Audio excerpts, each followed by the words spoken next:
My name is Tracy James, and welcome to Off My Shelf, a podcast about movies that are, well, off my shelf, where we go through my DVDs and talk about the movies that are in my collection.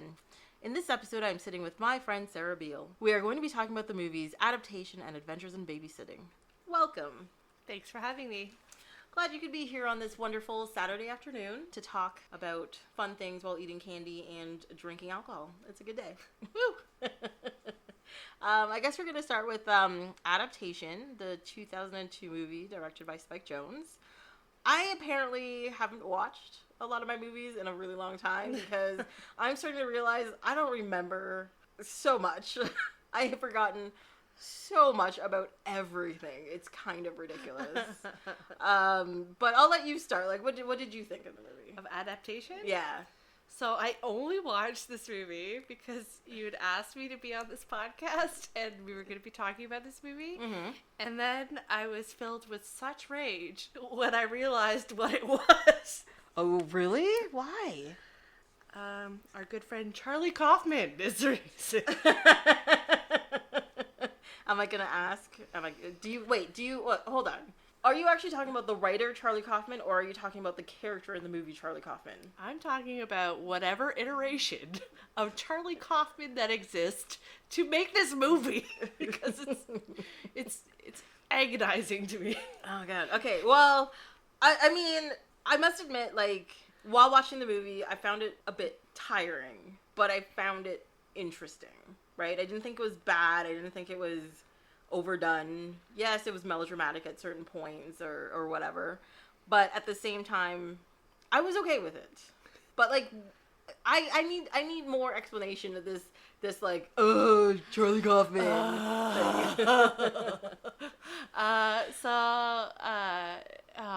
Where to start? Okay, we'll start at the beginning. So it's I think it's like internal narration what's happening at the beginning, and then it's like a montage of the history of humankind. Yeah. Which is like so self-indulgent. Which is also revisited within the movie. Yeah. Yeah. I guess. But then it's like also, so the ultimate, I think, theme of this movie is like the anguish and anxiety associated with the creative process. And Charlie Kaufman, maybe the real life writer and producer of this film, also the character by Nicolas Cage, can't come to terms with the fact that you need to have a story in order to produce a story. Yeah. And so it's just him belaboring that point for like, so basically my major problem with the movie, an hour and 15 minutes of exposition, 30 minutes of action. That is true. That is, but I mean the whole. It's one of those movies about movies. If you know what I mean. Like this whole movie is literally about him writing the script for this movie. Yeah, but like, think about it. I have an English degree from York, and I think this. Ooh, la-di-da. Wait, you didn't let me finish. I believe the slogan is, if you went to York, you can hold a fork. And I know, as a capable fork-holding individual, that you need action in a movie. So why are you making a movie about your inability to make a movie until you finally choose to make that movie? But there's lots of movies out there that don't have quote-unquote action in it. Name one. That doesn't have action in it? Hold on. Let me look over here. Wait, we were, before we started recording, we were talking about movies. The movie Lady Bird doesn't really have any action in it. Yeah, it is. It's about her choice of like going to university and that like coming of age moment of separation of like childhood and adulthood. Yeah, but the movie adaptation is about the creative process and how does one create a story, right? How does one like build on something else to make it something new? But do we go to movies to look about the artistic process of making movies, unless we're going to see a documentary about how documentary films are made? But the way this movie is, I mean, it's sort of like, I'm not going to say it's like a documentary, but it's like, how do I describe it? Like, it's like having a view to the inner workings of something. And I don't think there's anything wrong with making a movie about the inner workings of how movies are made. There's lots of movies out there that are movies within movies about movies. Okay, so that, okay, I can agree with you on that, that it's a movie about making a movie, but then my second problem comes into effect where the movie is ultimately Charlie Kaufman talking about Charlie Kaufman, and he maybe has some significant misogynist views about women. Oh yeah, no, he's a horrible person. I am not saying he's a good guy in any way, shape, or form. Like, he is pervy. Like, he self-internalizes most of it, which is great. But the problem is, because you're seeing the movie from his point of view, you get to see his internal views of women and how he literally always just meets a woman and turns them into a sexual object. Like, that's all he ever does. And that's what makes him so weird and stuttery and confused and all that kind of stuff, right?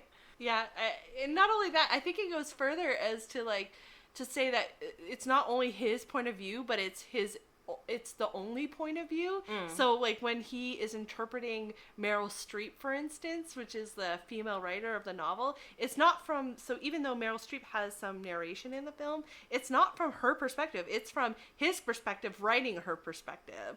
And so... But isn't it more, I mean, I understand what you mean, but isn't it more, like, those parts where she's narrating, it's actually him reading her book, but, like, him interpreting her words. Exactly. Right? Yeah. Exactly. So, and so that's why I thought it was so funny and so frustrating that when he's having difficulty adapting her novel, it's, he never talks to her directly about it. He instead fantasizes about her, inappropriately, I might add, and then stalks her. Like, that's not cool. Yeah, it's and then sends in his brother in his place to meet her, and then his brother comes up with a scheme.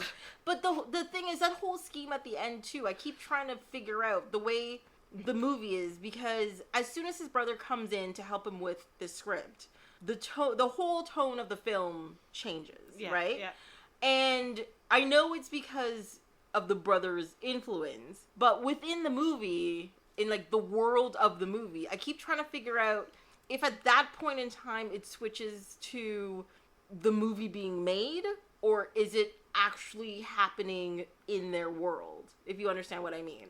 So is this the end product of the adaptation, is what you mean? Yeah. Like, is that scene, like, is his brother actually really alive and they just threw that into the movie for, like, some extra little bit or whatever? Because that whole sequence is such a dialogue, tonal, theme-wise different than the whole rest of the movie. Yes. As soon as his brother shows up, and they're in the I think it's his hotel room, talking about it, and he's just like, no, we gotta have some action and blah blah blah. And then as soon as that happens, he's like, I'm gonna go in there and I'm gonna do this, and then there's an action sequence, and then there's, like, a chase, and then they're in the bayou and all this kind of stuff. And I'm like, but based on the character we know of Charlie Kaufman, he would never do that.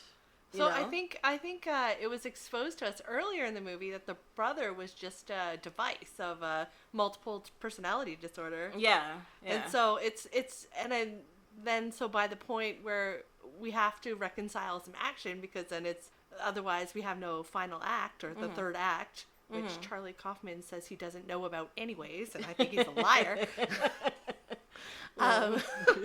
So we entered the third act with the action totally of the brothers doing so, or of the multiple personality disorder. So yeah, I think the whole thing was just the movie. Even so much so that when Nicolas Cage gives that speech at the end to Meryl Streep about, you're just a lonely blah blah blah woman, I'm like, how, you don't even know this woman.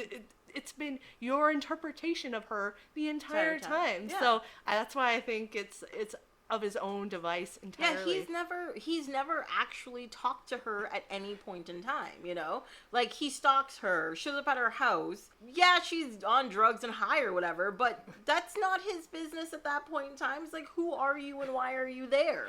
You know? And then he automatically comes up with this idea of what she is and who she is and why she's doing what she's doing, instead of actually interacting with her on a level that lets you know who she is, you know. And that part did actually get me really mad, because I'm like, who are you to judge? Yeah. You have no reason to judge, because you are not any better than she is. At all. And not only that, it was all these prolific women in this movie. Like, there's Meryl Streep, and it's Judy Greer, and it's Maggie Gyllenhaal, and they're all like these amazing actresses, and they all just get treated terribly. Yeah. Like, well, because even the girl that he, like, the first girl he has, like, a crush on, all that kind of stuff, and Amelia? Amelia. But she's a cellist or pianist or violin. She's a classical musician. She's gone to school. She has this ability. And he just kind of, she's clearly likes him, clearly in love with him, quote unquote. And then he waits. Yeah, I know he finally gets the guts, but he waits to the very end where she's like in a relationship. She's good, and all he can think of is himself, and is just like, I love you. And she's like, why are you doing this? Like, and that's a legitimate question for her to ask. Like, why are you doing this now? What do you expect me to do? You know, she probably doesn't feel that way about him anymore, because she has somebody else who treats her correctly in her life. And out of nowhere, she's expected to, like, drop everything and go running to him now? No, well, that's not a thing that's gonna happen. No. Yeah. I mean, I can't say I hate the movie. I'll say it. I hate it. Get it off your shelf, Daisy. I found it intriguing. Because, yes, he's misogynistic. Yes, the women are just objects throughout the whole film. But at the same time, just the idea of how this film is put together is interesting to me. You know, it's not even, you can't even call it linear storytelling. You can't call it, like, an introspection. You can't call it, character study. Because it's him writing about himself in a way that he has multiple personalities and coming up with tropes and, you know, breaking tropes and all that kind of stuff. It's just, I think it's just an interesting film in general. You don't have to like them, but the film itself is interesting. I think the moment I was completely lost, or there was no point of return for me, it was the moment he's meeting with his agent, and his agent points to this girl that never gets a speaking line in the movie, and he said, I effed her in the A. And and I was like, oh my god, yeah, that was the guy from Office Space. What's his name? I remember laughing really hard at that and being like, I was like not laughing like, haha, that's funny, more like, haha, that's uncomfortable and gross. So, because I was just like, what the, jeez, that's horrible. Like, Ron Livingston, that's his name. And I was just like, I'm like, if you from this movie met you in Office Space, the Office Space you would hate your ass, and you would hate yourself. Like, it's just, ugh. But so it was like, I feel like in that moment, it was like, that's when it really showed me that Charlie Kaufman was, in fact, like, he pictured himself in this role. And I was like, I think this is a representation of you and your life in Hollywood. Mm-hmm. And that part really solidified it for me. And I was like, I think you maybe did have a conversation with somebody in a power position that maybe said something like that to you. And so now this is real to me. And if this is real, then I'm out. Well, I think one of the biggest problems, especially now with, like, the Me Too movement and, you know, all of these things coming out of Hollywood and all that kind of stuff, it's just a reminder that, you know, people are gross. Like, that's just, that's all it is. It's a reminder that people are disgusting, and especially people in power will take advantage of that power to get whatever they want from people, and they don't care. I mean, at a certain point, you have a certain amount of money, you have a certain amount of power. It doesn't matter what you do or what you say. You just say whatever you feel like, do whatever you feel like, and you just get away with it at a certain point because you're like, no, this is the guy that's in charge. He's the president, or he's this, he's the director. Just go with it. And that's what we're trying to change, and this movie clearly shows that this has been something that's been around for, we all know it, but it's been around for a long time. I mean, this came out in 2002. why didn't the Me Too movement start at that point in time? Well, because you had characters like that in a movie. But I think that's the moment for me where I was like, oh, I can't suspend my disbelief anymore to think that maybe this is reflective of, like, your artistic process. And if that's the case, then I can't be so forgiving to you. Then if it's just sheerly an expression of that. Like, if you want to analyze film for film's sake, then maybe be more. But this isn't film for film's sake. This is your perspective for your perspective's sake. But can't it be still, like, an amalgam of personalities that he's met? Like, I mean, sure, maybe he is a little neurotic and all that kind of stuff in real life, fine. But maybe, you know, the character that he creates for the film is based on him, but a lot of the stuff that is outwardly offensive or ridiculous or maybe just sort of ludicrous mainly has to do with the people that he's met, like other writers that he's met, and he kind of, like, squished it all together in this one character that he calls Charlie Kaufman. So Charlie Kaufman, the character. Yeah. That directed John Malkovich. Yes. I don't know if my suspension of disbelief expands that far. I mean, but that's the thing. I mean, I think it kind of goes back to, like, Stephen Colbert, right? Where people thought for a long time Stephen Colbert was like that. And they're like, they couldn't understand that he was playing a character, right? Oh, I can differentiate, and again, certified fork holder. Yeah. Oh, no, I know you can, okay? You with your fork, you got it up, proud, you know, eating your food with it. It's great. I totally understand it. But at the same time, it is possible to create a character that gets confused with you because you decided to use the same name because of whatever, what do you call it? When you're full of yourself. Narcissist? Yeah, narcissistic behavior. Solipsistic. Asshole. Wait, womb envy. I think that's womb what envy? You're describing. Womb envy. Okay. Because you can't give birth to yourself, so you have to fabricate a version of yourself. That's true. I mean, you know, I don't have that issue. He probably has that issue. Whatever. But yeah, I mean, I always think, like, when it comes to movies, whatever character is being portrayed, whether it be based on a character or not, is never the real character. But I still understand. It's still a movie. It's still a movie. But I completely understand why you hate Charlie Kaufman. I get it. Based on your explanation, I get it. It's totally fine. I don't think he's particularly... I don't hate him. I don't particularly like him. And I also don't think I'd ever want to meet anybody like that. But at the same time, hate is a strong word on my side. So can we vote movies off your shelf in this podcast? I'm forwarding this one for nomination.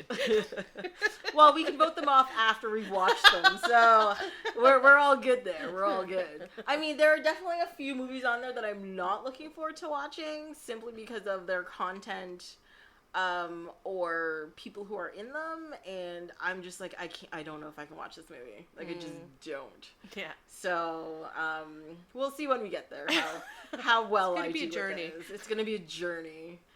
One thing you'll realize is that I don't do, like, gangster movies, horror movies, or, like, war movies very well. I think it's because they're, well, not horror movies necessarily, but, like, especially gangster and war movies and stuff, they're based in reality, and I think it's a little too much for me. Like, yeah. I connect them to things actually happening to people. Whereas, like, if you, like, I can watch Rambo, I can watch Death Called Proof. having empathy. Yes, I have empathy. It's a flaw in my personality, and I try to get over it sometimes, but it doesn't work. I don't think Andy, no, sorry, not Andy. Charlie Kaufman has empathy. He does not. He does not have empathy in any way, shape, or form. He is just... The reason why he... Like, I was going to call him sex-starved, but he starves himself of sex because of how he objectifies women. I think he's technically an incel. An incel? What's an incel? Oh, the involuntary celibate? Oh, okay. Okay, yeah. Yeah. It's a Reddit term, but I think if he existed in 2018, the character version of him as not to be sued. Yeah. Yes. Beware. We speak of Charlie Kaufman, the character in the film adaptation. Thank you. No, the real person Yes. who wrote him. Yes. So he will be an incel. Yes. I thoroughly agree. He puts women in a place where he cannot reach them out of his own accord. And not in like a nice place, like a pedestal or something. No, he puts them in this like dirty porn pit. Oh, like, Judy Greer. Yeah. That made me so sad when she took off her shirt like that. I was like, Judy, no! No, not for You are this. better than this. Not for this. Don't do it, Judy. Yeah. Meryl! Yeah. Meryl, not you. Yeah. Oh, it was awful. And I know even, it's like, Nick Cage, but no. Yeah, Maggie Gyllenhaal was the same way. Ugh. I don't know. Something about bang in the bush. Like, that was a hard moment. And she just giggles. She's like, no, that is so funny. You run, girl. Yeah, run away. Get None away. of this. Oh my god. One of the fun things I did like about the movie, though, which was direct reference to the previous movie that he made, which you mentioned, which was Being John Malkovich. Now they actually had, like, they were on the set. Half the cast was in at least a couple of scenes. And I was like, oh, that's a really cool way to just fold into and reference this kind of thing. But at the same time, meeting the writer kind of sullied it a little. But I liked it. I thought it was a good way to... I mean, I think with, like, Being John Malkovich, it's kind of like this internal weirdness in general. Yeah. I did like Being John Malkovich, I have to say. It's a great movie. It was a great movie. And also, what's it? Eternal Sunshine of the Spotless Mind? Yes. Like, I have conflicted feelings about that one, but I did ultimately enjoy it, so I was hopeful for adaptation. It was but they're like... at the end of that movie, they're just torturing each other, putting each other into a cycle. And I think, like, they're dependent on one another, and they're just gonna keep... I think that's the sad thing about that movie at the end, is where you realize they are just going to keep going through the cycle over and over and over and over again. And they're not gonna stop. It is like conflict to the extreme, and I like playing on those themes about, like, how do you drive a story to the extent of the story, and that one is, I think, ultimate conflict of the subconscious and the conscious, and that's fascinating. But then we get to adaptation, and I think he didn't hit the right stride. He sort of missed it, basing it on himself. But I mean, he was writing a book about flowers. What are you going to write about? Yourself. And then the history of humanity. And then a narration of your own internal dialogue. Yeah. It's so self-indulgent. It's so self-indulgent. I know. But I mean, I think one of the reasons why the movie also makes you so angry is because the acting is well done, right? I legitimately think Nick Cage does crazy in two ways. Really crappy and really well, okay? And I think he did this crazy well. He was sweaty and he was fat and he was weirdly hairy and then narcissistic and all that kind of stuff. He was crazy. He did it well. I can't complain. Yeah. Chris Cooper, who I think he doesn't do enough work. Personally, I think he's an excellent actor. I really like what he does when he does it. And, of course, you have Meryl Streep in there. And I know this is probably sacrilegious to say, but usually she steals the show, and she did not in this movie. She was just very bland, I find. Well, she didn't have agency. Oh, that's true. Tilda Swinton was in this movie. Yeah, she looked so normal, it was weird. I find that's what's peculiar about Tilda Swinton is that she can go from outlandish looking to very normal looking, and I think that's what people like about her, especially using her in different roles and stuff in Hollywood. But she was so normal looking. I was just, oh my god, she's wearing a cardigan. What's going on? You know. I think that's perhaps the one woman in this film that he didn't sexualize in any way. Mm-hmm. But I think it's only because he was so completely nervous by her. Yeah. I don't think he viewed her as a woman, like in the typical sense. Yeah. Right? Because he was too busy trying to not freak out, he couldn't objectify her. Right. That's it. That's all that happened. Or maybe Tilda was just like, nah, I'm not showing my boobs for this movie. Good for her. Maybe that's what it was. Good for you, Tilda. I mean, it's not like she hasn't done it in other movies. It's just, she's just like, nah, it's not worth it for this movie. That was it. That was it. I get that totally. I did not remember Judy Greer was in this movie or Maggie Gyllenhaal. So when I saw them, I was like, oh, look at you. That was fun. Maggie Gyllenhaal is also a person I don't think gets enough credit for the work that she does. Yeah, she's incredible. She is great. A movie I wish I had was Stranger Than Fiction. I would love to talk about that movie because that movie is awesome. Oh, I love that movie. Yeah, it's so good.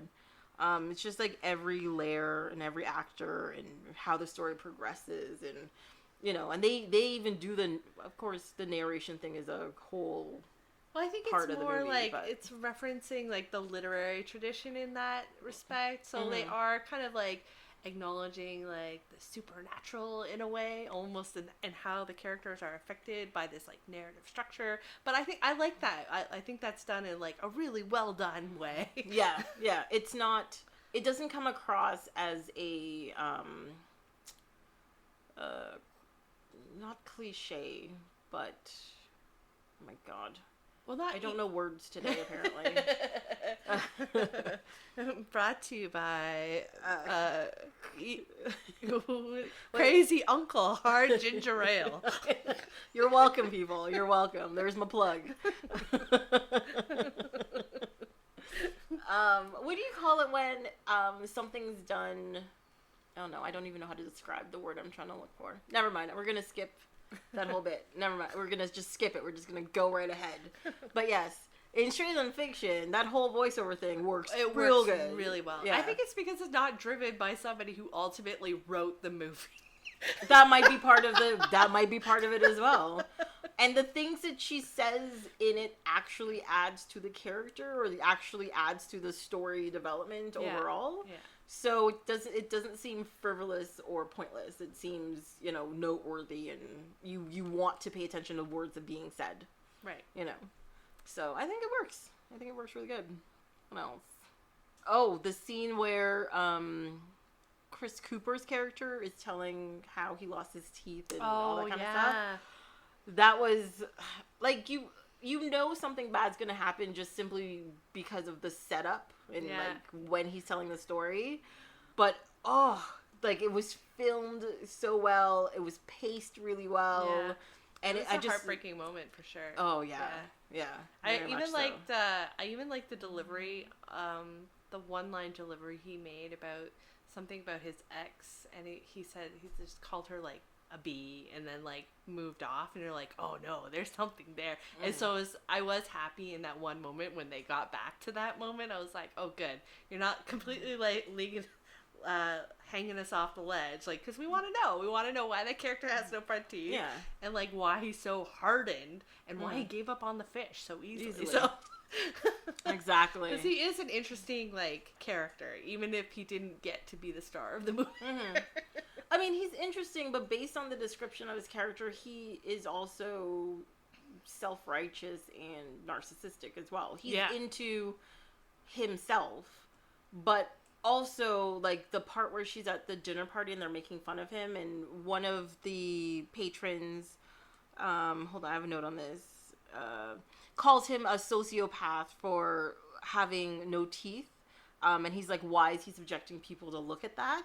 I'm like, that's none of your business, you know, like, why does that make you a sociopath if you have no teeth? That's, if you want to look at it and judge people, aren't you the one being kind of like the sociopath, or being the, you're being judgmental and superficial? Like, that's a reflection on you, not on him. And, like, you don't know the person, so maybe if you stopped for a second and knew anything about him, you'd be like, oh, you keep having no teeth. Go right ahead. That would be fine. I'm glad when she got up from the table, she would, like, felt bad about, like, laughing at him, and then the rest of the night was, like a blur for her, you know? Because, like, those people were being very elitist and frivolous and all that kind of stuff about just because they're like, oh, he's so quirky, he's ridiculous. And it's like, why does that make him ridiculous? I also thought because of the extreme kind of like personalities at the table, I was like, is this even really happening? Is this Andy? Or is this, sorry, Andy. Keep going. I'm just going to say last name anymore.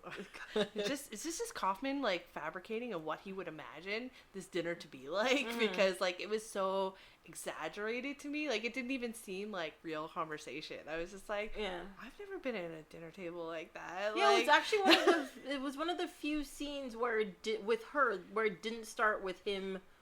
Like it didn't start with like a voiceover, like he's reading the book. Yeah, it just jumped to that point, and I think like I said before, is that it's his interpretation, reading between the lines of what she said, and he imagines when they first met she would have made fun of him, right? Or people that because she's elitist, she works for the New Yorker, right? They would make fun of him. That was until just it was convenient for them to be lovers in the storyline. Yeah. You know, because you have to have a random love story in the film. You know? Obviously, nothing happens with that. Just gonna wedge that in there. It's fine. So, like, especially even by the end, that made me, that scene, because I remember that scene, made me even more angry. And I was like, that didn't even happen. Yeah. One of my most infuriating things about movies ever is when they, like, realize that it's just a dream. And I'm like, you made us go through all of that for nothing. Because it never happened. Yeah. So I think that's probably why my chords are being, like, played on this movie, is because it's like ultimately feeding into a device that I hate so much. It's well, because 90% of the movie happens in his head. Yeah, it's true. It doesn't happen. Yeah. It doesn't happen. It's just him, pretending he knows things. Like it says 3 years ago, and you're just like, that's about the time she's writing the book. Okay, and you're just reading her book now. So you are just imagining how their interaction would be like. Without letting her tell it what it would be like. Yeah. When you could have. Exactly. And the weird thing about it, too, is the fact that, so at the end of the movie, close to the end of the movie, where they're lost in, like, the bayou looking for the flower or whatever, and she obviously is completely disillusioned with him when he starts acting like an idiot, right? And he just starts grumbling because he can't find what he's looking for. And then you see he's actually like just a petty, sad man, trying to make something big out of something that isn't big anymore. And then he sends her drugs and she falls in love with him because she sends her... That's not how that works usually. I mean... She's gonna get off her high and then still hate him. It was very conflicting in that movie. Like, why are these people, like, I can understand being temporarily enchanted by someone, but yeah, it seemed like a very forced relationship. Like, it wasn't natural. Wait, do you want to try the dial tone thing right now?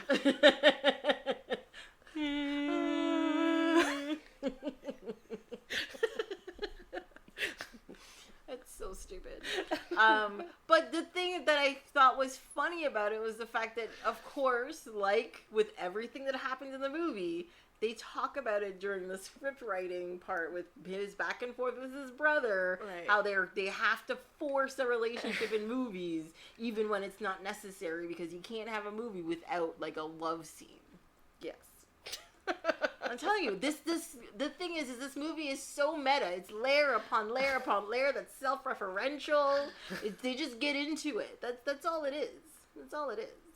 And I think that's one of the reasons why, despite the fact that the characters aren't necessarily likable, I accept this movie for what it is.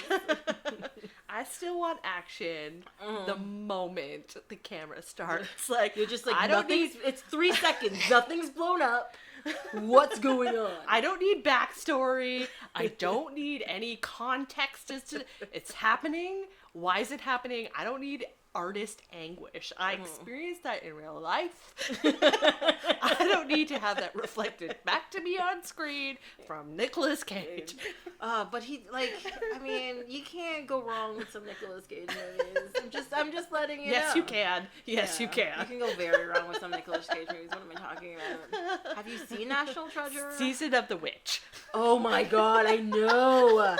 I paid to watch that movie in the theater like a crazy person. The worst part is like sitting in the theater watching that movie, the first like 20 minutes of the movie, I'm just like, oh, this is going to be good.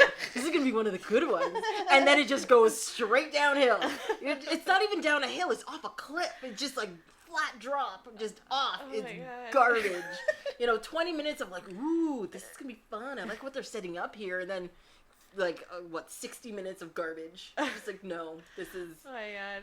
I was like, I've been 100% disillusioned by Nicolas Cage when last year I went to TIFF and I saw this movie called, I think it was called Dog Day Nights or something like that, and it was just terrible. Like, just the last 20 minutes of the movie is just like a bunch of weird lighting choices and him trying to do a Humphrey Bogart impersonation. Like, it is terrible. And like, just don't watch it. And so that really ruined it for me. I was just like, I'm not on Team Cage anymore. If you can like do this. I mean, I must admit, I like some of his older stuff, of course. Oh yeah, like, Moonstruck, Raising Arizona. Yes. Like Peggy Sue Got Married.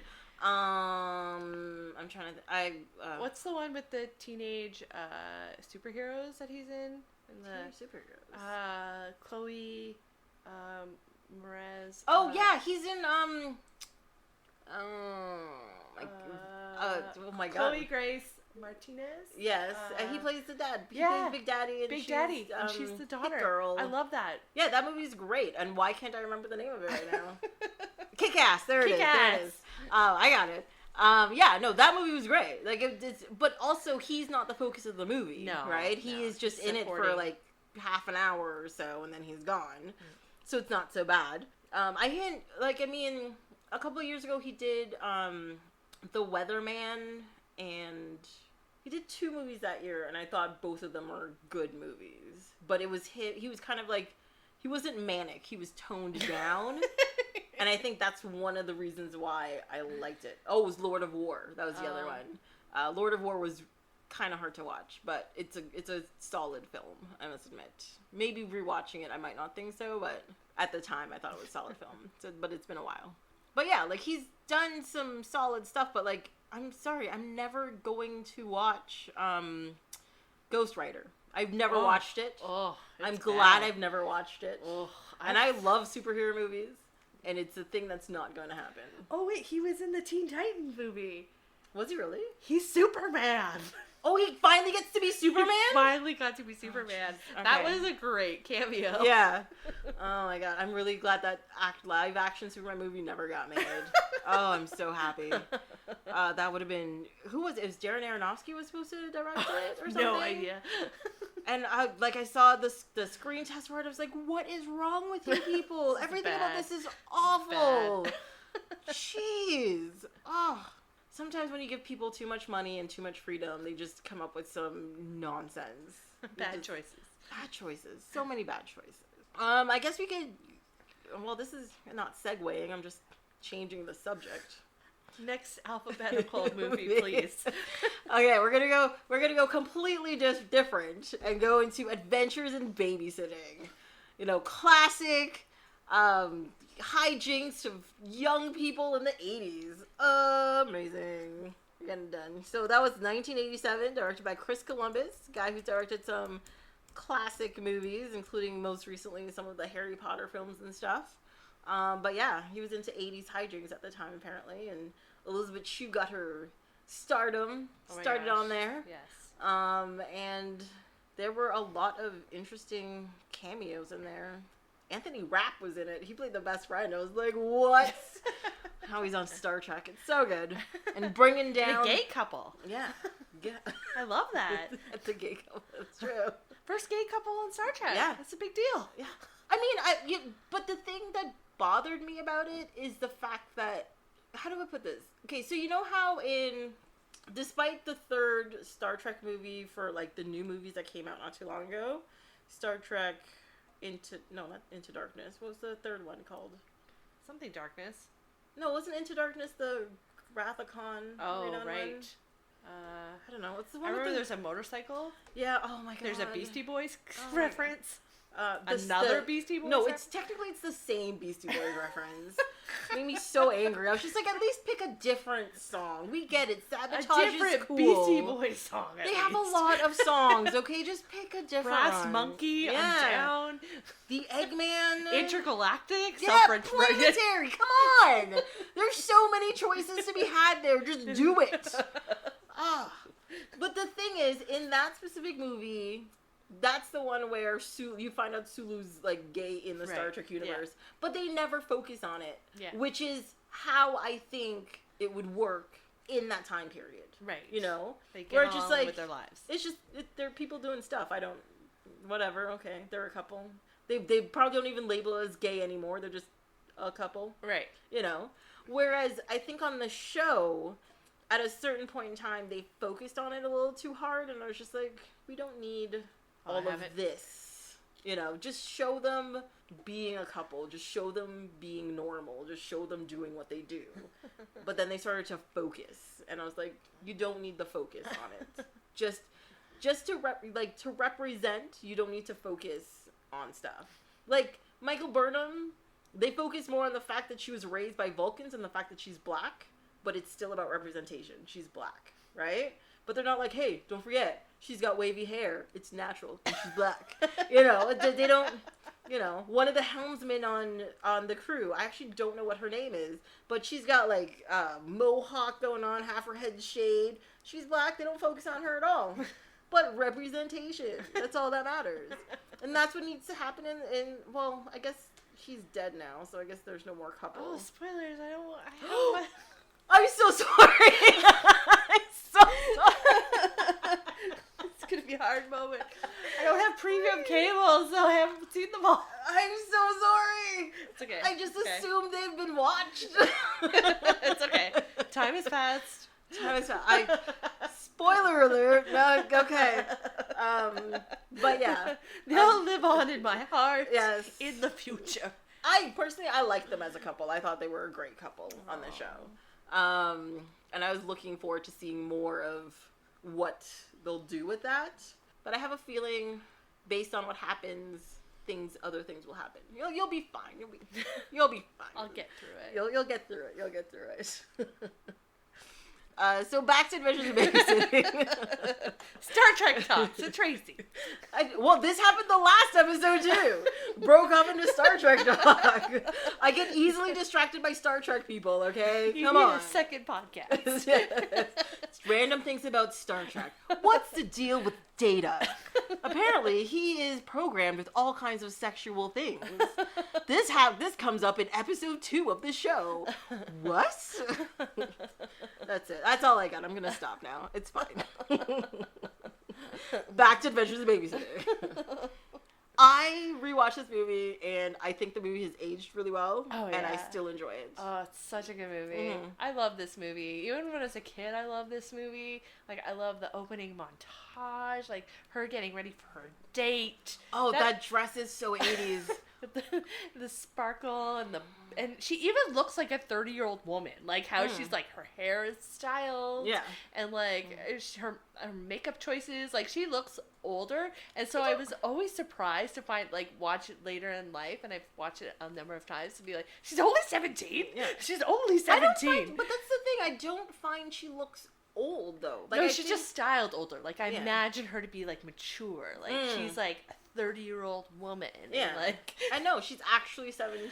You know, unlike the movie Accepted that we watched for the last episode, where nobody looks anywhere near the age you're supposed to look. I personally found like she seemed mature, but I found she looked appropriate. Right. Like she didn't look like she was actually 30. She looked young, just styled slightly. Right, older. yeah. I think that's why I appreciated her so much, was that, like, they never, like, she's never overtly, like, sexualizing herself in any way. She's, I think, wearing a camel trench coat for the majority of the film. From her dead grandfather. Yeah. Yeah, that's who it belonged to. Yeah, and so, like, she's, like, And so I just thought, like, she had it together. Like, I imagine, even though, like, they had hijinks that were largely her responsibility and maybe not the most appropriate choices, but I always thought, like, yes, this is what a woman in charge is like. Like, she's got it together. Especially for a movie that came out in 1987. They could have put her in, like, one of those, like, skin-tight mini dresses or something like that. But they didn't. Like, they put her... It's a very like you said, it's a quintessential 80s dress, you know, like it's poofy on the bottom. It's gingham. Come on, it's gingham on the bottom. And then it's like the top, I think the top was the crushed velvet. Yeah, you know, with puffy sleeves. With the puffy sleeves and stuff. And it's very much a dress for that time period if you're going out and you want to look really nice. But there was also, at that time period, to look really nice was, like, the skin-tight mini dresses and all that kind of stuff for people her age. And I'm glad they went with the less, like you said, sexualized version, because that could have easily gone in that direction. Just picking a different, like, style and having too much blue eyeliner on or something like that could easily have made it so much, like... You know, it's so gaudy. Like, gaudy, I think, is the word we're going for. But I think, like... But the thing is, like, the rest of the movie, what they're wearing, except for the little girl, even though it's very 80s, I bet you I could bump into people on the street wearing that right now. Because 100%. The 80s are back. Polos. Yeah. The varsity jackets. Mm-hmm. The long camel coat is a thing. With, the long, like, colorful skirt. That's a thing. That's a thing these days. I'm knitting a scarf right now that looks like the one she's wearing. The color blocking and the... I see where you're getting your fashion choices from, and I gotta say, I love it. It's great. It's all Shue. Yeah. Jeans. All Shue. I mean, they're wearing jeans and hoodies, and they've got, like, some Converse on. Like, it's the same as any other day. And I think that's one of the reasons why the movie is aging well, is that the style in it isn't too excessive. Yeah. It's not too excessive.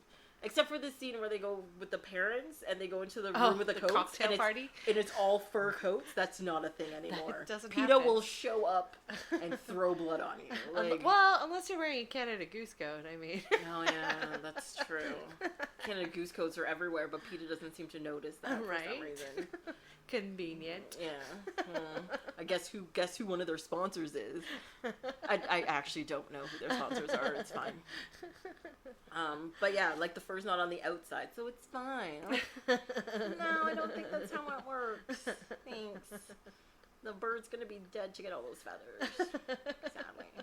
But maybe it's one of those things with, like, because, like, PETA doesn't go against leather that much, for example. But a lot of leather out there is cow leather or sheep leather that's taken from, like, butchers and all that kind of stuff. So the whole animal gets used, and they use their skin for the leather. Whereas, like, if you get, like, fox fur or rabbit fur or chinchilla fur, they take the skin and the fur off, and the rest of the animal goes in the garbage, which is wasteful. I get what they're protesting, but some of the time I'm just like, you guys are on your get off your high horse. Like, get a shorter horse or something. Like, that'd be like, get a pony. I don't know. You're talking to a woman that just recently heard about, like, the whale carrying around her dead calf for 17 days after all the whales have not been able to produce a baby for the last 3 years. And I just want to quit my job and work for the whales. So, potential. Oh my God, what happened to the what? I didn't hear about this one. Yeah, you need to look this up. Oh, do I want to? Well, I think I just summarized it. It was just like, she was like basically protesting or like so like struck with like grief because apparently whales have a largely developed limbic system in their brain. And so they feel a lot of empathy. And so this is how she chose to enact her empathy, was carrying around her baby for they've been known to do it for I think like 7 days, but she did it for well longer than that. Mm-hmm. And then it was just a super tragic story. That is tragic. I'm gonna work for the whales. I would work for the whales too. I like the whales. The whales are pretty cool. They're gonna save the Earth in the future, according to another Star Trek movie. Well, so, Trek Talks. They're gonna come back in time, steal the whale from now, take them to the future to talk to the aliens that have come to check up on their cousins or something. And they're just like, how come my cousins are talking to me? Hey, are you there? And there's no whale there to be like, yes, up, we're cool. We're changing that, Tracy. The whales are going to be there. Yeah, save the whales. Save the whales. You know? I mean, unlike Nelson, as someone said, was nuke the whales. And no. You gotta nuke something, right? No. Don't do that. Save the whales. Save the whales. How about we get like a bunch of idiots together, nuke them, have the whales stand by, and they'll be saved. No one's getting nuked, Tracy. Nobody's getting nuked? No nukes. One of these days, man. One of these days. Just microwaves. No, but aren't we gonna, like, put a virus into a ship with a nuke on it and send it to an alien spacecraft in space to destroy them invasion of Earth? I don't know what movie that is. That's Independence Day! What? What are you talking about? Come on. Jeff Goldblum, you know? It's some good stuff. I'm only familiar with his dinosaur work. It's really good dinosaur work, by the way, FYI. Even though I did not see that last movie that came out. I didn't either. I'm very, like, everyone I know has seen it, hates it. Oh, no! They hate it without passion. Is there more running in heels? Is that why? God. And they actually say it's worse than the one before it. Oh. Yeah. Ooh. They're just like, they're like, there's no point to it. This movie's on a level where if it comes on TV / when it comes on TV or Netflix, I'll probably watch it then. But I'm not in any kind of rush to be that disappointed. I'm gonna be okay. Also, Chris Pratt, only Star-Lord. Oh yeah, Star-Lord is the only thing. Well, no, and Andy. Well, in Parks and Rec, he can go he's back. He's hardly recognizable as that anymore. I know. He's got to gain like 100 pounds or something to go back to that. Like, just stop working out. Eat your cheeseburgers. Just do it again. Andy. Yeah.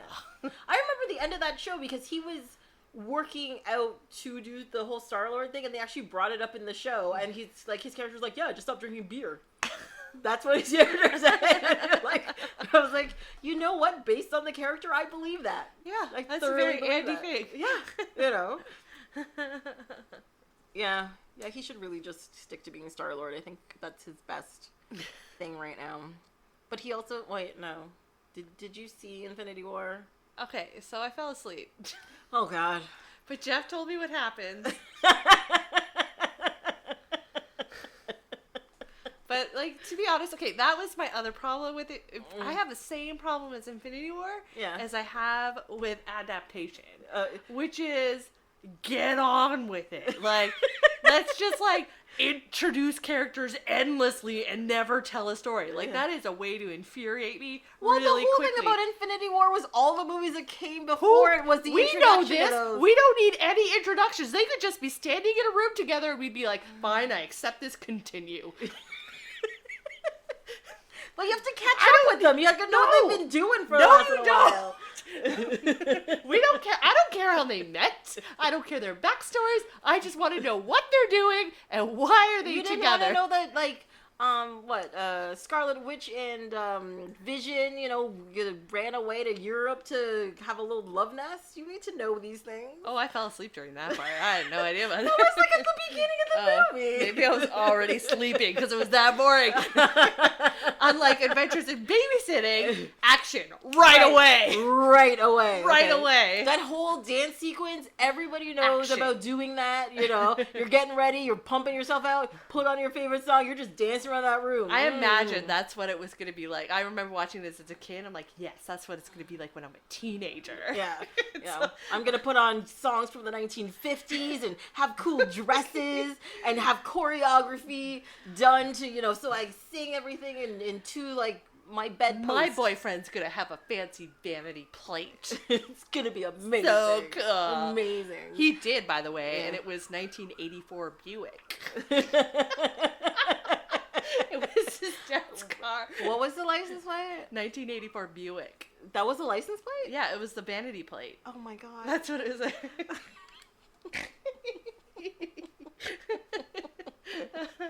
Wow. Okay. Yes. Love it. 3 years before this movie was made. Yeah. Like this car is older than that movie, but we still made this happen. That's the way to go. I like it. But yeah, like that part happens really quickly. She dances, gets ditched by her boyfriend. Boom, adventure starts happening. Yeah. She's babysitting. It starts. It just goes. Camel coat is on. So apparently, Bradley Whitford, that car was his car and his license plate. Like I read this on IMDb, right? I just like flipping through it or whatever. I look at the trivia, and apparently that was his car with his license plate that said "so cool," and they put it in the movie. Well, yeah, because that's your license plate. It's so cool. Like it's cool, guys. Thoroughly. I once knew this woman that she was worked as an accountant at a school, and her license plate was exquisite, starting with X. She was not. But it just makes me laugh to this day, like, exquisite.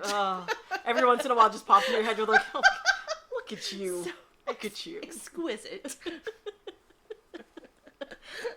I mean, if I had a van, I have no idea what I'd put on a vanity license plate if I got one. And also, I would think that because there's so many license plates out there, just by volume, the likelihood of getting the license plate you want is probably very reduced right now. Just like with email addresses and stuff and usernames. Like, I'd have to put, like, you know, Cool Girl 864 at the end or something, like, for my license plate. I had to sign up for an Xbox username this week to play Solitaire online. It's what all the cool kids are doing these days. Yeah, they are. Yeah. Solitaire. And then I was so bad because I couldn't just be Taco Princess. I had to be Taco Princess 900. 900? 900. You couldn't even get, like, Taco Princess 1? 2. Jeez. Oh my god. There are that many Taco Princesses Apparently. on Xbox. I hope they're all playing Solitaire because we're never going to meet. We'll never know. Yeah, there's something weird about Princess Taco. Did you try Princess Taco? I didn't even try. I didn't even think about that. See, that's the first thing I do, flip things around. Oh. Yeah. Princess Taco. Well, I don't want to inherit the Taco Kingdom. I just want to be a What? prince. Why would you want to inherit the Taco Kingdom? Taco Kingdoms are great, I'm assuming. You know, crunchy over here, soft over there, lots of lettuce in the background and rivers of cheese. I don't know. Sounds fantastic. That does sound pretty good. Okay, I changed my mind. So I'm telling you, inherit that kingdom or take it by force. Oh, the carnitas are mine. Only if it's adjacent to the never-ending Nacho Kingdom. Oh, yeah. You know why? Because it's my kingdom. Oh, okay. Mm-hmm.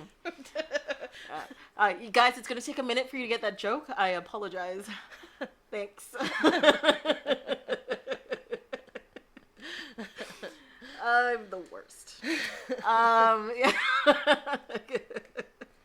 I will visit you at both of these kingdoms, FYI, and we'll have a great time. You know, and also I will join you in the pillaging of small towns until you reign supreme over everything. Yes. Delicious. Over... Supreme. Yeah. To the sour cream! Brought to you by Taco Bell. Love it. I also have a note here. Speaking of the dress that she wore, I remembered every girl in the 80s had something similar to that. And I remember mine. It was black on top. It was purple plaid on the bottom. Ooh. And it had fake suspenders built into it. Ooh. I remember those. It's in one of my school pictures somewhere. But I don't know where they are right now. I also had a version of that dress. Mm-hmm. It was like crushed velvet on the top and like black and white check on the bottom, and it was had a giant fake brooch on it on the shoulder, and I thought it was the coolest thing. Yeah. Like the brooch especially because it was like super adult. Yeah. Like it was like because it makes you sophisticated. Yeah, like when you're a kid, you don't have jewelry, you don't wear brooches. Yeah. Like even now, like I have brooches, and I feel like I put them on. I'm like, oh, I'm such an imposter. Like people are gonna think I'm a real adult. It's no all one's a gonna lie. believe this. Yeah, they're gonna talk to me for 2 seconds and they're gonna kick me out. So I advocate for jewelry just being embedded onto the garment because then you're like, you can't doubt this. It's like it's either commit or not. Yeah, and it's just done. Because I also remember I had a dress that was seafoam green. Ooh. I remember this, and it was like what I don't even know what that material. It's that material that's kind of like. it's almost like pattern on pattern, but it's all like kind of silky. But it was seafoam green. It had like puffy sleeves and this short puffy skirt, but sewn into it was a pearl necklace on the neckline. And of course my mom used to make me wear it to church. Yes. With little shoes and like socks that have like the little frills on it and stuff. God, I have pictures of these. This is how I remember this so well. I promise it wasn't like I talked to a therapist about this or anything. But yeah, I felt real fancy when I was wearing that dress because it had pearls on it. I mean, you can't go wrong with that. Fancy That's attire. fancy stuff. So, you know, we like anybody who was anybody in the 80s who owned a dress or had somewhere nice to go had a dress that was similar to this in some way, shape, or form. Yeah. We all feel each other's pain at this point in time and looking back at those pictures and we're like, oh my God, what have we done? The sleeves. The sleeves alone are brutal. How did we fit into our coats? Well, because even when they bump into or they find the boyfriend cheating with the girlfriend, and she's wearing that like pink taffeta dress or whatever with like the big bow and the puffy sleeve, and you're just like, what is that? That was high class at that point in time. I just couldn't get over the high sheen lipstick that she was wearing. God. That was like the worst color for her. Yes, it was hideous. Because wasn't she wearing like green or blue or purple like eyeshadow? And it was like orangey, high shine like lipstick. This coral, like it was awful. And it just clashed with the color of the dress too. Like she was obviously tacky. Yeah. She was obviously tacky. Well, I think that was the point. You're just like, she is not me. She is, you know. No. Yeah, that was a super 80s moment in the movie. That's for sure. That was one of the points where you're just like, oh yeah, this is definitely in the 80s. Yeah. For sure. But aside from that, like, I think, like, it's pretty, like, timeless, right? Like, like tire blowing out. The only other thing that was, like, that kind of, like, aged the movie for me was that, like, from that moment they, like, they were on the highway and they get a flat tire and, like, she's forgotten her purse and I'm like, dude, where's her phone? Like, that was the only thing. Like, if she had a cell phone, this movie would be exactly 5 minutes long. Well, yeah, because I was like, she would order her friend an Uber. Yeah. And she wouldn't have to leave and go anywhere, and her friend would be home. That would be it. Exactly. She'd be like, "Oh yeah, I got an Uber for you. Just be outside in 5 minutes. He's got your name." That would be it. Movie done. Movie done. I also thought it was really funny, like So I really like the writing in this movie because they like do a lot of callbacks. So like they reference the fact that she's going on the date, and then they reference like the little girl skates, and then they reference like they bring it up at the beginning of the movie and they bring it up at the end of the movie. They mentioned like the Playboy book. They have all these like really great callbacks throughout the movie, but the only thing that they never address is like why her friend is running away from home. Yeah. And that point for me is like never resolved, and I'm like, well, she's running away from home because she hates her stepmother, because they're talking about it in the room, but they never address it. Yeah. Like they're never like, oh, problem fixed, on your way. Yeah. Like, we picked you up, but the thing is they pick her up, get her home, and they're just like, yeah, just go home. And you're just like, so she ran away from home for a reason that day, even though apparently she's been complaining about it for like a year. So that was like, something happened that was like the last straw, but you're just like, their parents coming home, just go away. Like, just go away. Like, that's almost a movie in and of itself right there. It's like what this girl is going through. Yeah. And like, she has a torturous night at that bus station. It's terrible. It's horrible. And like, I think of all the people going through the most traumatic thing, hers is the worst. Like, there's a guy with a gun, and like, she loses her glasses, and like, it's really hard for her. Yeah. And she's from the suburbs. She's not used to being around this sort of, you know, vagrants, I should say. People just being lost and disillusioned, and you know, and she's like, so glasses. Like, yeah, because even like the whole scene where I'm like, she takes off her glasses and puts it down and is not touching her glasses. I'm just like, what are you doing? You're foolish. You've obviously never been to the big city, because that is not a thing that you do. Ever. You fold that up and you put it on your lap over here, or you put it down and you have your hand on it. You don't leave it alone. That's not a thing that's not how that works. I don't know. But yeah, like, she's just crazy. Absolutely crazy. Like, I understand she's like the device that makes the story happen, but she's also like, she's interesting enough to me that there could be a whole movie just about her and like what she's experiencing. Yeah, because she's obviously going through something traumatic that's made her run away. and then she realizes she's doing something wrong, and she just needs some help, and she's stuck there having more horrible things happen to her. But I guess it also shows her how life will be if she ran away, because you might be stuck in this kind of situation the rest of your life then. Right. You know? And then they also, when they're running to they're running away, or they meet the prostitute who's the same age. The 17-year-old prostitute. That could turn into her friend. I know. You don't know, right? It shows you all these seedy things that could possibly happen and why this girl needs to get back home. It's really, really important. A life of, like, undesirable outcomes lay ahead of you. Exactly. I mean, there are sometimes the people out there, you read the stories about them all the time. You're like, I went from homelessness and now I own $1 million beauty company. I was reading an article the other day about this lady. I'm happy for her. But imagine, so she's one person. Imagine the 10 million people that did not work out for her, and they're still homeless and whatever.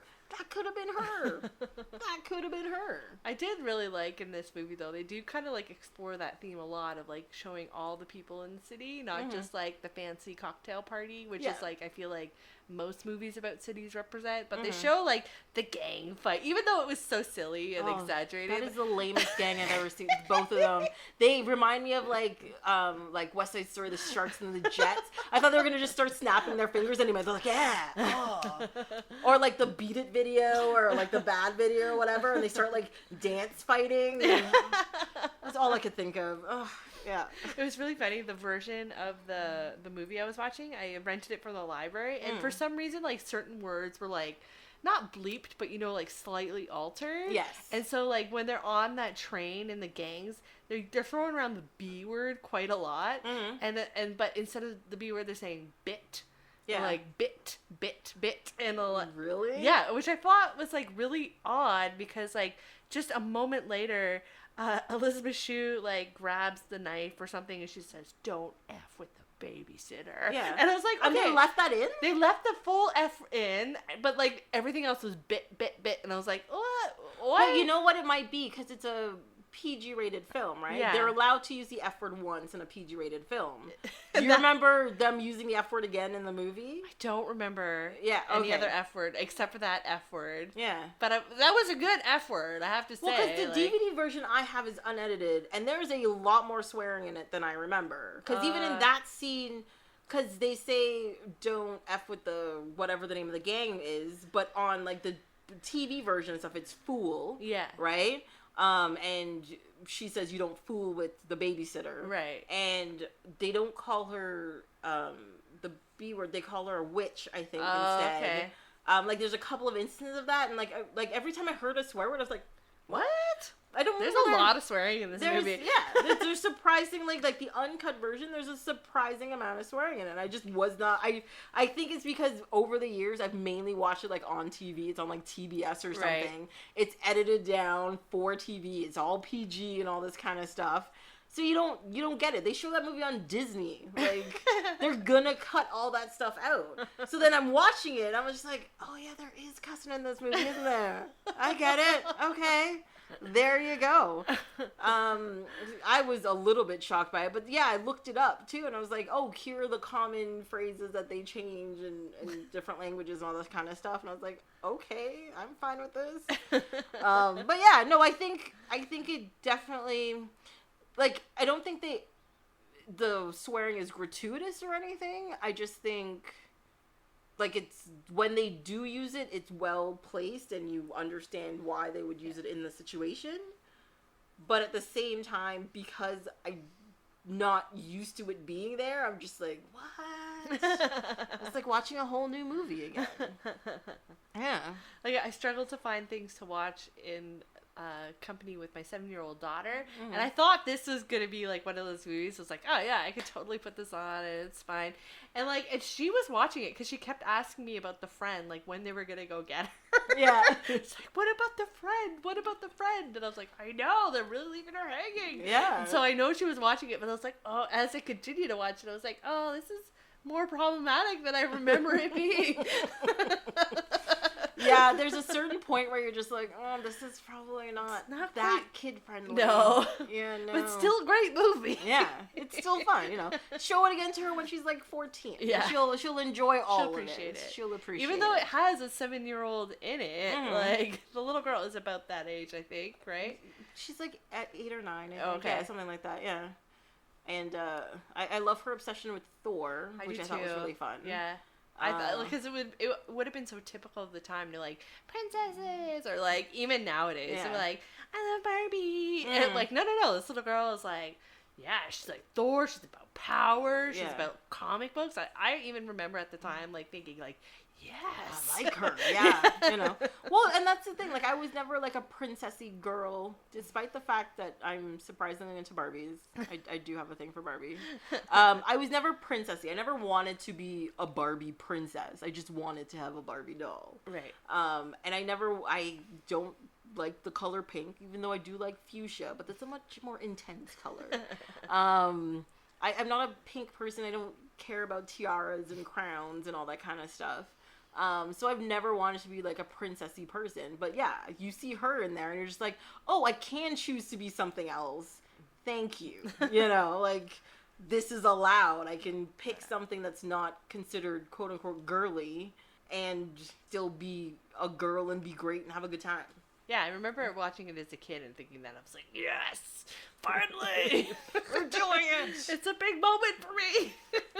This little girl, like, speaks her mind and likes comic books. Yeah, and it's great. She's sprouting, you know, some of this stuff, and she knows what she's talking about. And then she's brave. She's brave. Vincent D'Onofrio shows up and he's like, "You're Thor. You need your helmet." And I was like, "Yes, yes." She climbs out onto a building. Okay, that one I didn't understand. I was like, I get it. You're running from the guy. You're hiding. You're behind a box, and he's past you. He's gone down the hallway, and what you think to do is, let's go out the window? She's also a little kid. Looking for her parents. I know, but going out the window is just not a thing. I'd be like, yeah, let's do that. It's not no. It's not a thing I would think. It's just, I just thought that was a little drastic. Let's put it that way. Drastic is the word I'm going to go with. I just really like the part when she was in the fancy French restaurant and she picks up all the desserts and then heads to the toy store. She's like, I'm gonna get sugar and look at some toys. It's like, yes, that's real life. That's the real way life. to do it. Yeah. That would have been my impulse. I mean, if she just walked out and passed the desserts, I'd have been like, this is not a real character. That is not a real child. I don't believe any of this. This is horrible. The worst part is that she picks it up and she's got gloves on. Oh, yeah. And I don't know if it's because it's the adult in me. All I can think of is like, your gloves are going to be dirty. Oh, it's a device for later because remember she hits the buttons and then it leads to fingerprints. So again, the callbacks. Like, I think this is like well thought about, well written. But that's all I can think. I was like when they showed that, I was like, see, your gloves are going to be filthy. That's what I was. Although, what was with Elisabeth's gloves? Like, she wore those the entire time. Movie. Like, she's waiting in the hospital and doesn't take off her gloves. Like, maybe she's a germaphobe. I was wondering if, like, I'm like, is this, like, your secret, like, way to, like, express your, like, I'm okay to wear these gloves the whole time. Like, yeah. I don't ever want to take them off. We're out of the house. I'm not by a sink to wash my hands. Gloves stay on. Everything's going to be fine. Like, they're inside. Like, I feel like even when she's slow dancing with that guy at that party, like, she's still wearing those gloves. She doesn't take them off or anything. She's still got them. And they're in the chop shop and the thing. They're climbing up. She's still got the gloves on. They're running. They meet that dude. She's singing the blues. She's singing the blues. She's wearing the gloves. Yeah. Actually, that scene really worries me, okay? You have these kids who are clearly like, I need to go. We need to get out of here. You have to sing the blues. Fine. Okay, you're being a weirdo. Fine. But they clearly spell out what their evening has been. They're friends at the bus station who might be dead. People are chasing us and might try to kill us. And then they make a joke and we should be in bed. Sure. But you're in a room with adults who should be like, do you want us to help you? And they're just like, oh, you sang your song, you can go now. It's good. Have a good time. I think in fairness, though, like, if you gotta imagine, like, this room full of people, and everybody's there and they're singing the blues, their problems are probably so insignificant compared to everybody else's But story. what I'm saying, but those are adults, right? These are kids. They're 4 kids clearly running from something. You ask them to sing the blues and they tell you what their night is. Yes, your problems might be bigger than theirs, but at the same time, as an adult, wouldn't you be like, hey, like, do you want to at least explain this to me a little more? Do you need some help? Where are your parents? Why are you in a blues club in the middle of the night? But also, all the people in that room, do you think they're going to call the police in that moment? Oh, that's true. They're not going to call the police. Also, they could have helped, though. They'd be like, hey, true. Can I give you a ride somewhere? Well, whatever. they did, like, make the predator, like, the potential kidnappers at that moment stop and sing the blues. So I think, if anything, they bought them some time. That's true. They let them get away. Okay, fine. So maybe they were paying attention. It is my dream, though, one day to be like, nobody leaves without singing the blues. And I'm like, I am on. I've done it. I'm prepared for this my entire life. I don't. Wait, what am I supposed to do? No! This was my chance! That would totally be me. Like, all of a sudden, all of my words are gone from my brain. I'm like, I don't know anymore. I have wanted this for so long. It's like if I finally make it onto Jeopardy or something, and Al Trebek's like, so tell me about yourself. I'll be like, I'm on Jeopardy. And he's like, okay, and he'll just walk away. Or worse, he'll be like, I'll tell him something and be like, oh, you're one of those like dorks, like he did to that one girl. Yes. That was because I remember watching that and I was like, oh my god, don't you dare do that. That is not right. That was a very hard moment for me as a Jeopardy fan. It was a very hard moment for me as well. I remember just screaming at the TV. I think I dressed up for her for Halloween that year. Because I was so mad. Yeah, you just stand there unimpressed, listening to nerdcore on the side. And it'd be fine. I actually think she won that game too, which was worse. Did. Yeah, which means you have to see her again the next week, and they're like, sorry. You want to call me a dork again? Let's try this. Let's do this. I can't wait for him to be retired, to be quite honest. Like, he's super cantankerous these days. Oh yeah, but I think that's part of the entertainment of it. You're just like, what kind of jerky thing is he gonna say? He's gonna be so snide about something or cynical. He'd be like, and just keep going. What rap lyrics are they making me read this week? One week he did like R&B lyrics and it was all like this sexy stuff, and he was like, I'm going to lick you up and down until you say stop. You're like, what? Why are you doing this? Your words are not your own, Alex. You're just like, this is not what Jeopardy's about. I need a fan. Oh my goodness. This is for calling that lady a dork. That's what you get. Because you know that the Clue crew and all of the people who come up, they're the people who listen to nerdcore and write nerdcore, okay? You're insulting your whole demographic. Come on. It's them and just overachievers who don't know anything. It's like when they have like the college tournament or the kids tournament and they ask them pop culture questions, they have no idea the answer. I'm like, yeah, you just study your science books all the time. You don't even watch TV. They don't engage in popular culture. They're like, what do you think this is? I'm a scholar. And they're like, okay, so last week, what color is a TV? I'm like, I don't know. It's black, guys. I don't know. It's things.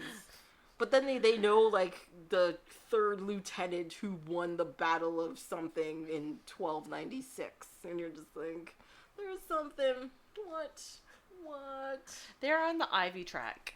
They are on the Ivy track. I guess that's why I'm here and they're over there. I still have my fork. Oh, God, I need one of those forks so badly. I'm starving. What am I supposed to do? Ba-ba-na-na-na. I really want to be on Jeopardy. Probably next week. Ba-ba-na-na-na. But it's not going to happen because I don't know what to say. No, because your answers would be weak, and it's hard. Knowing all the questions and the answers. She's got the Jeopardy blues. That's beautiful. Almost as good as the dial tone. We are amazing people. We're amazing. One thing I noticed about that scene, though, when they ran outside, they were at the Silver Dollar Room, which is in Toronto. Yeah, most of the exteriors were in Toronto. Yeah, the exteriors were Toronto and Chicago. Yeah. I didn't realize, I guess maybe because I haven't watched this movie in a long time, I didn't realize it was anything to do with Toronto at the time. Yeah. But yeah, like the house they're in and all that kind of stuff, Toronto. All Toronto. And the Bloor Spadina area. Mm-hmm. Yeah, the annex. But the Silver Dollar Room's no more. I know. It's all boarded up, they're ripping it down, all that kind of stuff. Never been in there. It's probably something. Oh, it's super gross. No, it was super gross. It needed to be ripped down. Well, I guess also that was like in the 80s, so it's probably not that bad in the 80s, but I think it was bad. I was there like in the 90s and then the early 2000s, and it was always equally disgusting. Okay, well then I'm fine. I did not go in there, and I'm good with it then. And I did not miss out on an experience that was life changing or anything. You probably don't have hepatitis B for it. Yay! I'm winning. Making it happen. I like this. What else? What other notes do I have? Lamest gangs. We already talked about Vincent D'Onofrio. He was pretty back in the day. So that's good. He had beautiful blonde hair. Yeah, he was gorgeous, glorious. Also, that house party that they went to. How cool was that house band? It was so lame. It was almost as cool as the So Cool license plate. Like these people that thought they were like so like hip, they were not. And I was like, can you imagine just being like, that was like the cheesiest frat party I think I've ever seen in a film at any point in time. And the moves that he was making, it was so gross. I was like, this feels a little ew. Yeah, very much so. Oh, and I just remember that scene with like the girl that's hitting on Anthony Rapp. Yeah, and just pulls him aside and is just like on him. I'm like, it's just so I remember as a kid watching that and it just being so disturbed about like, oh, is this what like teenage partying is like? And like, oh, this is so terrible and fake and it felt icky as a child watching it, and every time I watch it still continues just to feel so icky to me. Because I was watching it too, I'm like, he's 14 and you're probably like 20 and ew. And she's asking him to go to bed, and I was like, oh, make better choices. Yeah, don't do that. And she's like flirting with him in like this really obnoxious way, like I'm like, oh, and it's not even it's flirting at him, but telling him about all of the wrong things her current boyfriend is doing and what she's really looking for, and you're just like, but he hasn't said a word yet, so you don't actually know what he is or what he's doing in any way, shape, or form, so what exactly are you looking for? It doesn't make any sense. Well, he does say she's a bodacious babe. That is true. I mean, once bodacious gets dropped, ooh. You can't say no to that. You gotta love it. Yes, bodacious babe indeed. Oh.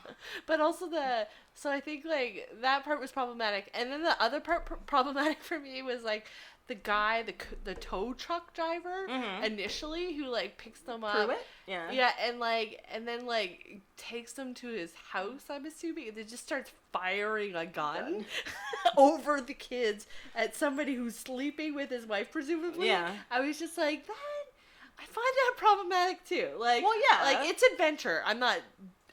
The movie promised adventure. This is adventure, yes, for sure. But it was just like, I don't know. I just wish that maybe a gun didn't have to be brought into the equation so quickly. Yeah. Like they escalated that really quickly. Well, I think it was no, it's not the only way they would have gotten out of the car, but I mean, but not just out of the car, into a car thief's car. Yeah.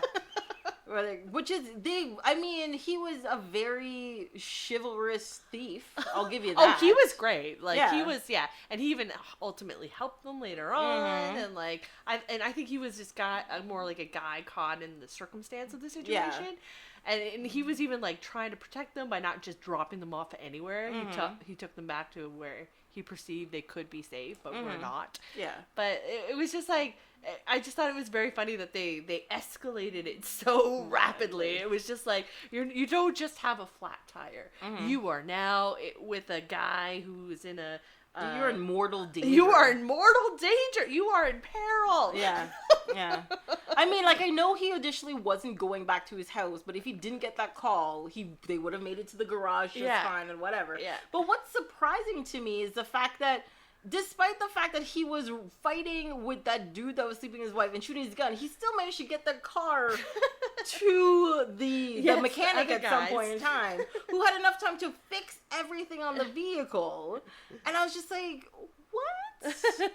Like, even just rewatching the movie recently, I was already had like problems with the fact that the little girl wasn't wearing a seatbelt in the car.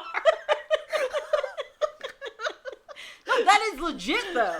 That is legit. Yeah, like why aren't you wearing your seatbelt? Why aren't you wearing a seatbelt? Yeah. The thing is if you watch movies now with little kids, they everybody have their seatbelts on. People are clicking in. You see it. But in the 80s and stuff, if you have it on, fine. If you don't, it doesn't really matter. And yeah, it's obvious. You're just like, why don't you what? And how come she's sitting in the front seat? That's even more dangerous because she's tiny. Yeah, she should be in the back. It's dangerous. Yeah, it's not right. It's not right. I don't. It's so like I thought that was like it was.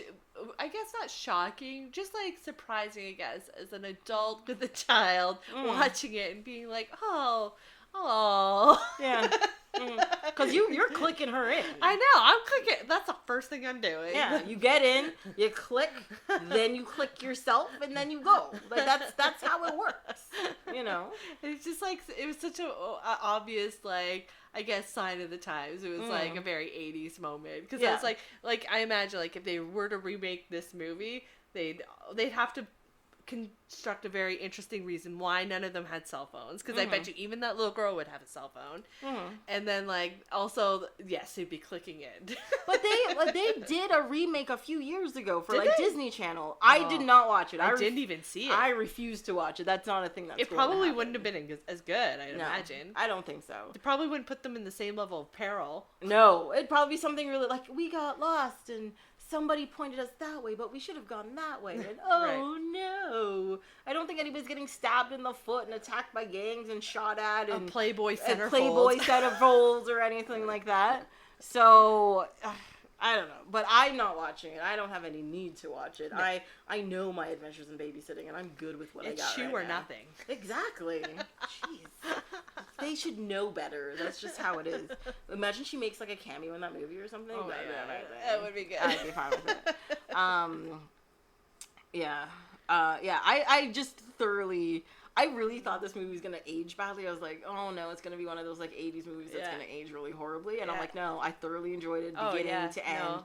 There's some questionable stuff in between, like we said, but still, it's good stuff. Oh, it's a good movie. It's a good solid adventure movie. Yeah. Adventure starts right away. Key. There is character development, but there's no actual slowdown of the storytelling or anything. Right. There's no excessive focuses on stuff. Nobody gets lost. As you said, they do lots of like throwbacks and touchbacks to different things, because even when they get home and she's like, oh no, I lost my one skate, you're like, well, we're gonna have to leave it, we need to get home. But the skate finds its way back, and you understand why it's important, because it's got her address on, and like the boy of her dreams has it. Same song at the beginning of the movie, the end of the movie. I love that. Full circle, pulling it all together. Yeah.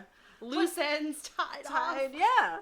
But my only thing is, though, is that, like, I'm glad he helped them and everything, but they had known how long was she in line to pee? Like 15 minutes, 10 minutes? Oh, yeah. Yeah. That whole thing unfolded with them? Yeah, in 10 minutes. And I'm like, wow, you do quick work, girl. Damn. It's the gloves. It's the gloves. It leaves them, it's mysterious. And that jazzy house band. Oh, yeah. They made magic happen. Yeah. Some sultry saxophone in He there. had like these sailor style pants on with their double button up the side. I'm really happy I did not notice that. I did not pick that part out at all. Smooth operator. Oh, I love the little bits in there. But the other thing is, too, is I like the fact that her parents, when you see them at the party, her mom's just all about the food and the drink. She's like, no, we'll stay and have another drink and eat some more. She's like, this is delicious. She is having a good time. Yeah. She's a lady who doesn't get to go out that often, and she's like, we're doing all of this. Yeah. You know? I do like, I think it would pass, like, the Bechdel test if, because, like, it primarily is about, like, a female protagonist. I think she has a conversation with probably the little girl that's not about another boy. Mm-hmm. And like, but yeah, it's not just about like her getting revenge on her boyfriend or whatever. Mm. It's like, she is truly like having an adventure, and like, it's not about just like her ambitions to be in a couple, or like the men she meets along the way are just kind of like happenstance. Yeah. That's not the point of the evening. She's just trying to keep the kids safe. Although I do think she is a terrible babysitter. She does get them home safely. She though. Does get well, like that part that where they duck in the car when they're doing the Ferris Bueller race home. That's dangerous. But and she makes bad choices. Yeah. Like, I think even she would recognize that. But I do like that the motivations of this, like the plot line, aren't driven by like, oh, my boyfriend. Yeah, she doesn't whine and talk about him the whole night. No, she doesn't care. She's like, until like, so they get in the car, and then the one kid asks her about it, then she mentions it, but then they don't talk about it anymore until they bump into him at the restaurant, and then after that, they literally don't talk about it anymore. So she's not one of those, like, heartstrung, stuck on him people who's just like, well, she's like, oh, I could have been with my boyfriend instead of doing this. Oh, I could have been doing this instead of doing this. Oh, I could, that's not what she does. No. She just gets on with her life. Like, sure, she might be heartbroken, I guess, but she knows, like, whining about it and stuff is not really going to help. Right. And they do pass the test, because even when her friend calls her on the phone, they don't talk about boys, they talk about each other. And she's like, I'm going to help you, and that's the conversation that they have, right? Yeah. So it's good. It works out. It's just surprising how rare that happens in movies. Yeah. Even nowadays. Yeah, because, like, I think about movies that, even, like, female-led movies and all that kind of stuff. Look at, like, Wonder Woman, for example. She talks to the secretary, and they talk to the secretary about Chris Pine's character, like, the guy. Right, yeah. And that's the only interaction that they have, and I'm like, that's not a good thing, is it? No. But the thing is, you're like, this is a woman's movie. It's about women powers, this and this. And like, but you don't have two women talking to each other. Like, rarely. Maybe at the beginning part when they're like, oh, I guess you're on bathing and like braiding each other's hair. But yes. I must have, like, the thing is with that Wonder Woman movie is I find that all of those Amazons are much more interesting. I know. I want to watch that movie. Yeah. Like, in their, like, their world. And like, Themyscira. Yeah. The stuff that they do and all that kind of stuff while, Diana's like a child or something, maybe. Yeah. And, just going through their training and their days and saving the world. I'd watch and all the that shit kind out of it. I'd watch the hell out of it. I would watch that movie. I found them, when they left the island, I was disappointed because I'm like, I want to see that. I want to see this. I want to see what's happening. Yeah. I want to see female friendships forming, and I want to see, like, how they live their lives. And because there's no men, they don't have men to talk about, so we could actually see two people talk about something. Like, they actually have conversations about stuff, right? Not about, oh, what dress should they wear to make this boy look at their butt. I don't know what you possibly mean, since we're only two women talking to each other. What could we possibly have to say? It's impossible, because everything is about men, so we have to bring them up at some point in time. Just letting you know. So one thing you may not know, watching this DVD, so the DVD version I have has film recommendations on it, and I was just so curious. I'm like, what film recommendations do they have on this? Which I thought was like, would blow my mind. This was the list of movies they had listed: Splash, Romy and Michelle's High School Reunion, Eddie, which is actually a Whoopi Goldberg movie where she's an executive, Son-in-Law. Son-in-law? Yeah, Son-in-Law. The Pauly Shore masterpiece. The Distinguished Gentleman, which is the Eddie Murphy movie. The Associate, which is another Whoopi Goldberg movie, if I remember correctly. And I was like, what?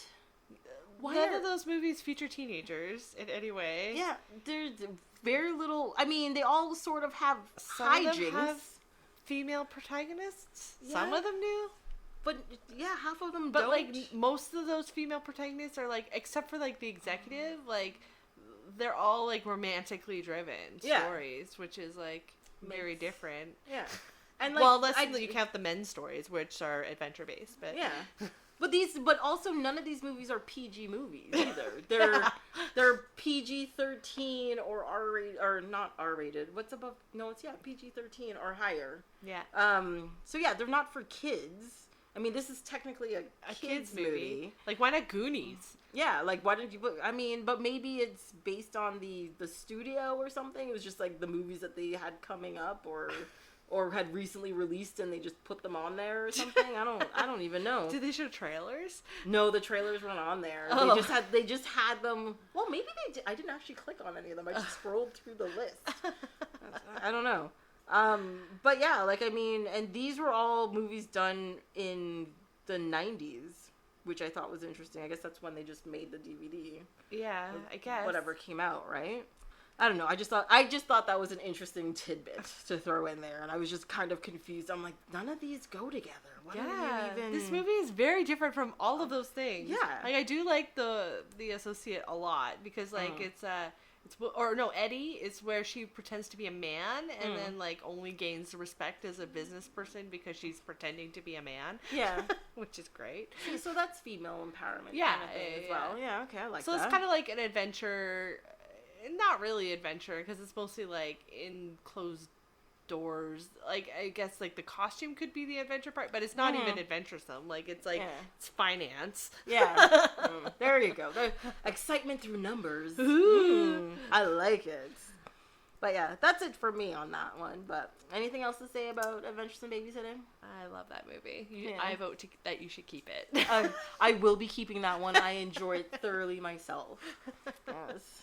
Well, thank you so much, Sarah, for being here and talking about these two movies with me. One that apparently should just throw out and one I should definitely keep close to my heart as long as possible.